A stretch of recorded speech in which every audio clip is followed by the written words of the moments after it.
अनुवंशिकता भाग 2. एका गावात एक सावकार राहत होता.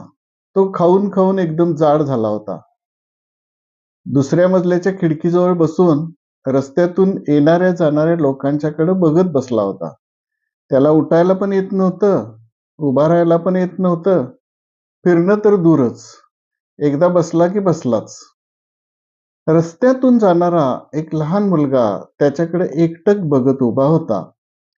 बऱ्याच वेळानं सावकारानं विचारलं, "काय रे मुला, काय बघतोस? कसला विचार करतोस?" मुलगा म्हणला, "मी विचार करतोय, तू जर मेलास तर तुला खाली कसं आणायचं?" हे मुलाचं अनपेक्षित उत्तर ऐकून सावकार चिडला.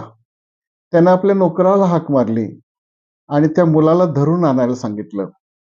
त्या नोकरानं त्या मुलाला माडीवर आणलं.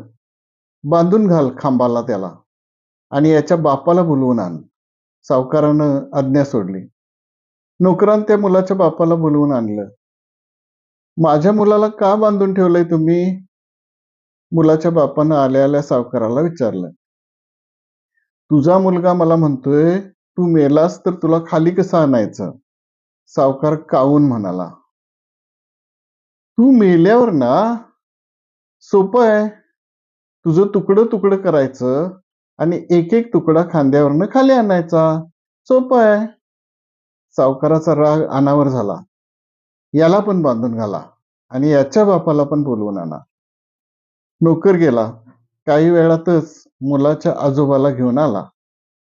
आपला मुलगा आणि नातू यांना बांधलेल्या अवस्थेत बघून म्हातारा चवताळला आणि ओरडला, "माझ्या मुलाला आणि नातवाला बांधून ठेवायची हिंमतच तुझी कशी झाली?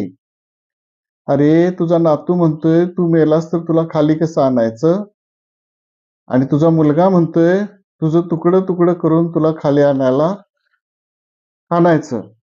हे बोलणं बरोबर आहे काय?"